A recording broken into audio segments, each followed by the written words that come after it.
Physiology में आज हमने क्या पढ़ना है? Iron deficiency anaemia. एनीमिया के हम क्या पढ़ रहे हैं? टाइप्स। एनीमिया क्या है? खून की कमी की बीमारी। जब भी कोई बीमारी पड़ते हैं तो सबसे पहले इसमें क्या पढ़ते हैं कि ये बीमारी होती क्या है? तो ये क्या होती है? खून की कमी। किसकी वजह से होगी? आयरन की कमी की वजह से। आयरन क्या होता है? फेरस। आयरन की कमी की वजह से होगी। जब आयरन की कमी की वजह से होगी तो वो कौन सी होगी? Iron deficiency anaemia. क्योंकि आयरन किसमें चाहिए होता है? हीमोग्लोबिन सिंथेसिस में। हीमोग्लोबिन सिंथेसिस को मतलब हीमोग्लोबिन को बनाने में क्या चाहिए होता है? आयरन। क्यों? क्योंकि हीमोग्लोबिन का सेंट्रल मॉलिक्यूल क्या है? आयरन। हीमोग्लोबिन में सेंट्रल क्या है? आयरन। आयरन के इर्द बाकी एटम्स अटैच होते हैं। इसकी काजेस क्या है? हर बीमारी की हमने क्या पढ़नी होती है? वजूहात। इसकी वजूहात क्या है? आपको खून की कमी क्यों होगी? मतलब इसकी आयरन डेफिशिएंसी क्यों होगी? सबसे पहले है लो इनटेक। लो इनटेक मतलब कि आप खाते ही कम हो, आपके खाने में आयरन की कमी है। नेक्स्ट है इंक्रीज डिमांड, या फिर आपकी बॉडी को ज्यादा जरूरत है। आपकी बॉडी को ब्लड की ज्यादा जरूरत कब होती है? जब स्पेशली जब आपकी ब्लीडिंग हो जाए, आपको कोई इंजरी होगी, आपको एक्सीडेंट हुआ, आपका ब्लड क्या हुआ? लॉस। तो आपकी बॉडी में फिर किस चीज की डिमांड बढ़ गई? ब्लड की। ब्लड की डिमांड कब बढ़ती है? जब आपको क्या होगा? एक्सीडेंट होगा या आपको कोई बीमारी है उस वजह से। इसकी वजह फॉर एग्जाम्पल प्रेगनेंसी, अगर आपको प्रेगनेंसी है तो आपको बॉडी क्या करती है? ब्लड की डिमांड ज्यादा करती है। क्यों? क्योंकि बेबी को भी ब्लड देना है। इसलिए क्या होती है? ये क्या इसमें क्या बढ़ रहा है? प्रेगनेंसी में ब्लड की डिमांड बढ़ रही है। और इन्फेंसी का बहुत छोटे बच्चों को भी ब्लड ज्यादा चाहिए होता है। क्यों? क्योंकि उनमें ग्रोथ हो रही होती है। जितने जल्दी छोटे बच्चे ग्रो कर रहे थे, हम उतनी जल्दी ग्रो करते हैं नहीं। हमारी स्किन, हमारी हड्डी इतनी जल्दी बड़ी होती है नहीं होती। तो मतलब हमें कम आयरन चाहिए, मतलब चाहिए आयरन भी कम चाहिए, ब्लड भी कम चाहिए। छोटे बच्चों को ब्लड क्या चाहिए? ज्यादा चाहिए। और लैक्टेशन। लैक्टेशन क्या होती है? दूध पिलाना। जब जो माएँ बच्चों को दूध पिलाती हैं उनको खून की कमी ज्यादा होती है, मतलब उनकी बॉडी खून की ज्यादा डिमांड करती है। उनकी खून की डिमांड क्या होती है? ज्यादा। और excess menstrual flow. Menstrual flow में क्या होता है बेटा? आपको मेंस्ट्रुअल फ्लो में फीमेल्स को ब्लीडिंग होती है। जब ब्लीडिंग होती है, अगर ब्लीडिंग ज्यादा होगी और फ्लो का मतलब ज्यादा ब्लीडिंग हो रही है, तो फिर आपको क्या होगी? खून की कमी। तो आपकी बॉडी क्या करेगी? ज्यादा ब्लड डिमांड करेगी कि आपको ज्यादा ब्लड की जरूरत है।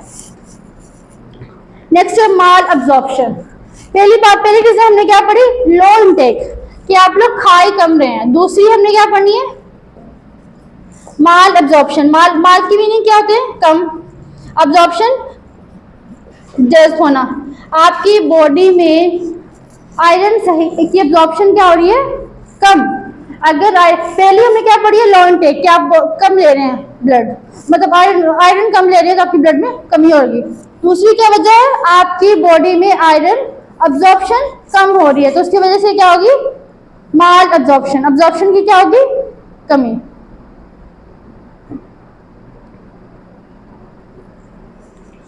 अब इसकी वजह कौन सी होती है? पार्शियल या कंप्लीट गैस्ट्रोक्टोमी। गैस्ट्रोक्टोमी पहले पढ़ी है आपने, क्या थी ये? याद है?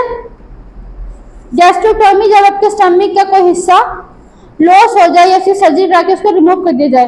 हम में से मोस्टली स्टमक क्या क्या करवाते हैं? अपेंडिक्स का पता है? अपेंडिक्स किसके साथ अटैच होती है? स्टमक के साथ। अपेंडिक्स को क्या करवाते हैं? रिमूव। तो वो भी स्टमक का क्या है? हिस्सा है। इसी तरह हम स्टमक के किसी हिस्से को, जैसे स्टमक का कोई हिस्सा आपको गल गया है, खराब हो गया है, तो उसको हम क्या करेंगे? रिमूव। किसके थ्रू? ऑपरेशन के थ्रू। तो इसको क्या कहेंगे? गैस्ट्रोइक्टोमी। नेक्स्ट भी है एक्लोराइडिया। एक्लोराइडिया क्या होता है? क्लोराइड, इसके नाम से जाहिर हो रहा है किसकी कमी हो रही है आपको? HCl की। HCl कहाँ प्रोड्यूस होता है? आपके स्टमक में। HCl कहाँ प्रोड्यूस होता है? स्टमक में। Hydrochloric acid. हाइड्रोक्लोरिक एसिड की कमी को क्या कहेंगे? एक्लोराइडिया। नेक्स्ट है स्टीटोरिया। स्टीटोरिया क्या है? इसमें आपकी बॉडी से फैट ज्यादा रिमूव की जा रही है, कि आपकी बॉडी ज्यादा फैट को क्या करिए? एक्सक्रीट करिए। अब एक्सक्रीट किस फॉर्म में करेंगे? फीसेस के फॉर्म में। क्या आपकी बॉडी में ज्यादा फैट क्या हो रही है? एक्सक्रीट हो रही है, तो आपको फिर किसकी कमी हो जाएगी? फैट की कमी हो जाएगी। Next coeliac disease. Coeliac disease क्या होती है? इसमें क्रोनिक डाइजेस्टिव, जब आपके बॉडी बहुत ज्यादा हर चीज को हजम करने लग जाती है, तो आपका निजाम क्या हो जाता है? तेज। ये बीमारी। इस नेक्स्ट है इंटेस्टाइनल ट्यूबरकुलोसिस। ट्यूबरकुलोसिस क्या कौन सी डिजीज है? टीबी। टीबी को क्या कहते हैं? ट्यूबरकुलोसिस। टीबी को पता है ना आप लोगों को? टीबी की फुल फॉर्म क्या है टीबी की? ट्यूबरकुलोसिस। ट्यूबरकुलोसिस अगर आपको इंटेस्टाइनल, इंटेस्टाइन कौन सी आपकी? स्मॉल इंटेस्टाइन, लार्ज इंटेस्टाइन, अगर उनको होगा तो फिर क्या होगी? Intestinal tuberculosis. उसकी वजह से आपको खून की क्या होगी? कमी होगी। आप लोगों ने देखा होगा कि जैसे जिन लोगों को इंटेस्टाइन का इंफेक्शन होता है उनको अगर वो वॉमिटिंग भी करते हैं तो उनको वॉमिटिंग में क्या आता है? ब्लड होता है। तो फिर उनको ब्लड की क्या हो रही है? कमी हो रही है। नेक्स्ट है एक्यूट और क्रोनिक ब्लड लॉस। नेक्स्ट कौन सी रीजन पढ़नी है हमने? Blood loss. अब ब्लड आपको लॉस कब होगा? आपको ब्लड लॉस हो सकता है आपके पेप्टिक अल्सर में। पेप्टिक अल्सर किसको कहते हैं? मैदे के अल्सर को, आपके इंटेस्टाइन के अल्सर को, कैंसर को। मोस्टली कॉमन इसको ये कहते हैं पेप्टिक अल्सर मैदे के कैंसर है। इसमें क्या होता है? आपके मैदे में सुराख हो जाते हैं। मैदे में क्या हो जाते हैं? सुराख हो जाते हैं। मैदा क्या हो जाता है? डैमेज हो जाता है। ये नहीं कि मैदे का फंक्शन खराब है, मैदे में कुछ सुराख हो गया, मैदा क्या हो गया? खराब हो गया। इसके क्या कहेंगे? Peptic ulcers. नेक्स्ट है क्लोनिकैरिनोमा। क्लोनिकैरिनोमा क्या है? ये कैंसर है लार्ज इंटेस्टाइन का। किससे कैंसर है? लार्ज इंटेस्टाइन का। नेक्स्ट है हीमोराइड्स। हीमोराइड्स क्या होते हैं? इसमें ना आपकी रेक्टम, रेक्टम को याद है? रेक्टम अपने डाइजेस्टिव सिस्टम में पड़ा था। रेक्टम याद है? लार्ज इंटेस्टाइन याद है? स्मॉल इंटेस्टाइन याद है? उसमें अपने लास्ट पार्ट पड़ा था रेक्टम। तो रेक्टम में तो ये होते हैं कि स्वोलन पार्ट्स, इसको वैसे कॉमनली कहते हैं बवासीर। हीमोराइड्स क्या कहेंगे कॉमनली? बवासीर। Next hook worm infection. Hook worm को तो पता है आपको, ये वर्म्स होते हैं। वर्म्स क्या होते हैं? जैसे आप कहते हैं ना प्लांट के पेट में कीड़े पड़ गए हैं, जैसे स्टमक के पेट में कीड़े, ये हुक वर्म्स होते हैं। इनमें क्या इनका नाम किसी और में हुक होती है। हुक का पता है? जैसे जहाँ पे आप लोग खोंटियां होते हैं जिसमें कपड़े हैंग करते हैं, उस तरह हुक इनकी बॉडी का पार्ट है, जिसकी वजह से ये बॉडी आपकी बॉडी से चिपके रहते हैं, आपकी बॉडी में एंकर किए रहते हैं। तो ये देखो, जो कीड़े आपके जिस्म में होंगे वो खून पियेंगे या नहीं पियेंगे? पियेंगे। तो खून की कमी होगी? होगी। नेक्स्ट है ब्लीडिंग डिसऑर्डर्स। की ब्लीडिंग की आपको है क्या? आपको ब्लीडिंग ही हो रही है। कुछ लोगों को होता है ना ब्लीडिंग होती है, जैसे नाक से ब्लीडिंग हो गई, वॉमिटिंग में ब्लीडिंग हो गई। इसकी क्लिनिकल फीचर्स। बेटा क्लिनिकल फीचर्स क्या होते हैं? बीमारी की अलामत। क्लिनिकल फीचर्स, अलामत किसकी? बीमारी की। बीमारी की अलामत क्या होती है? Clinical features. जब भी आपको कोई बीमारी होती है तो बीमारी की अलामत चेक की जाती हैं। इसकी बीमारी की अलामत भी वही है जो हमने बाकी नीमे पढ़ी है। नीमे में कौन कौन सी अलामत पढ़ी है हमने? आपको फटीग होती है, फटीग होती है, वीकनेस होती है, पेलर कम्प्लेक्शन। कम्प्लेक्शन किसको कहते हैं बेटा?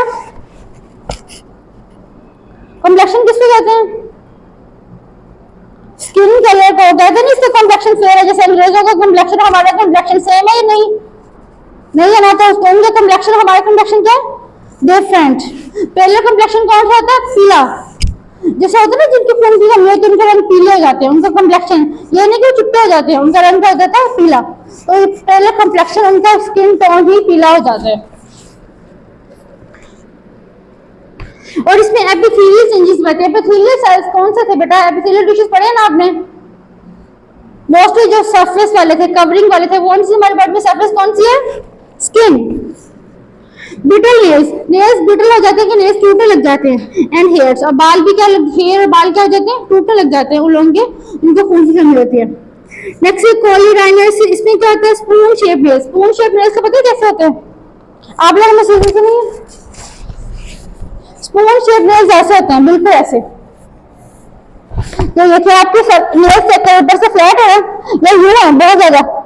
अगर यूं है तो आपको ये डिजीज है, लेकिन आपको नहीं है तो आपको नॉर्मल है। और एट्रोफी ऑफ नेल्स, टंग। टंग में क्या जाती है? टंग सूज जाती है किस, और ग्लोसिटिस, इसमें इन्फ्लेमेशन ऑफ टंग होती है। और एंगुलर स्टोमेटाइटिस, इसमें स्किन की सोजिश हो जाती है। वो ना जिन लोगों को खून की कमी होती है उनकी बॉडी में सोजिशें ज्यादा होती हैं, तो बॉडी में सोजिशें बढ़ जाती हैं। ये नहीं कि हम लोग को ऐसे होता है ना कि कोई चोट लगे तो हम सोजिश हो जाती है इस बॉडी के स्पॉट में, इनको वैसे ही सोजिशें हो जाती हैं। क्यों हो जाती हैं? क्योंकि उनको खून की कमी है। और डिस्फेगिया क्या है, उनको निगलने में मुश्किल पेश आती है। जब कुछ खाते हैं तो उसको निगलने में उनको क्या आते हैं, मुश्किल पेश आती है। वो किनको, जिनके खून की कमी है। अब इसका ट्रीटमेंट क्या है, अब हमने इस पे क्या पढ़ना है, ट्रीटमेंट। इलाज क्या है बेटा, इलाज में हमने क्या पढ़ना है, मेडिसिन। इलाज में क्या होता है, बीमारी का इलाज कैसे करते हैं, मेडिसिन से। इसकी अब आपको कमी किस चीज की है, आयरन की, तो आपने मेडिसिन में क्या लेना है, आपने मेडिसिन नहीं लेनी है, आपने आयरन खाना है। आयरन की गोली मिलती है फीफॉल में, और इसकी गोली हम स्पेशली जो यहाँ पे दे रहे हैं वो कौन सी है, फेरोसल्फेट बीपी। फेरोसल्फेट बीपी वो खाएंगे तो आपको आयरन डेफिशिएंसी एनीमिया रिकवर होगा। उसकी हमें 600 mg डेली लेनी पड़ती है। 600 mg की एक गोली ले लो या 3 गोली ले लो। और लेकिन अगर मतलब उसको ये होगा कि आपके, अगर कुछ लोग होते हैं वो नहीं मेडिसिन ले सकते तो फिर उनको इंजेक्शन लगाने पड़ते हैं, फिर उनको ड्रिप सकती है। और आयरन डेक्सट्रोन नेक्स्ट मेडिसिन है जो जिससे जा सकती है 50 से 200 mg डेली। ये और पहली वाली कौन सी थी, फेरोसल्फेट पर कितनी दी जा सकती है एक दिन में, 600 mg। और एंड वाली कौन सी, आयरन डेक्सट्रोन, ये किस फॉर्म में दी जाती है, 50 to 250 mg। और अगर आपका 5 mg से भी HB कम है तो फिर आपको क्या लगवाना पड़ता है, खून की ड्रिप्स, मतलब आपको डायरेक्ट खून की बोतल लगवानी पड़ती है। फिर आपका गोली शरीर से मसला हल नहीं होता, कि टेबलेट्स खाने से मसला हल नहीं होगा। रीडिंग करें, स्टार्ट रीडिंग प्लीज।